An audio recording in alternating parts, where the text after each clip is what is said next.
Now, a different kind of royalty, footballing royalty, in fact. David Beckham might not have been around for 60 years yet, but he does have a global image to rival most monarchs, which is why it was a bit of a surprise for pupils at a North London primary when he popped in for a PE lesson today. He was there as a Paralympic ambassador, but also had a few choice words to say about his sport, football. He spoke to our sports reporter, Kemi Zeram. They were told a special guest was coming in. We're all going to say a proper good morning to David Beckham. They weren't quite expecting him. This small London primary school was collecting its prize, David Beckham, for not just learning about disability, but living it too.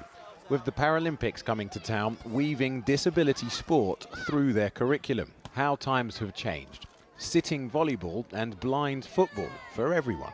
And what are your memories of school? Did you have any disabled friends? Did you have any disabled kids at your school? What did they do? Yeah, there was a couple of disabled kids that we had at our school, but you know, like you said, I don't remember there being anything like this at my school when I was young. It was quite a few years ago, but you know, there was nothing like this, so it's special.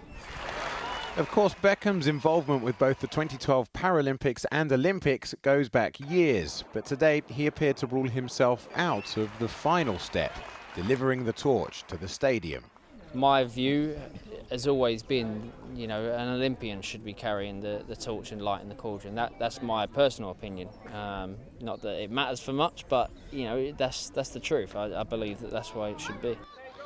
But he is still hoping to be picked to compete, although unlikely in the blind category based on this performance.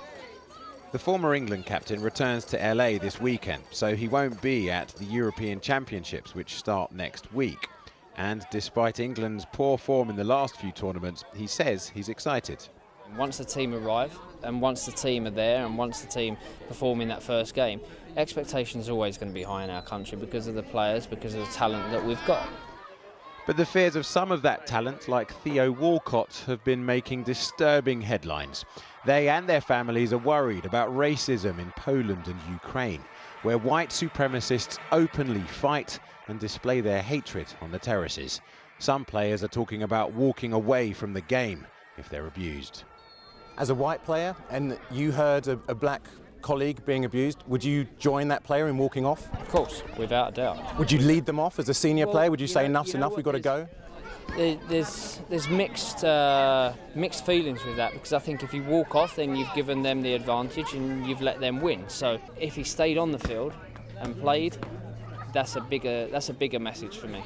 But if one of your colleagues turned around and said, I can't, this is out of order, I'm off, you'd go with them? Without a doubt. I'd be supportive to whoever I was playing with or whoever I was playing against.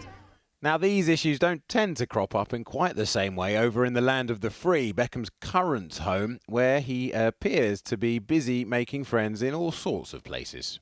You got a new mate in the White House. Yeah. What was that like?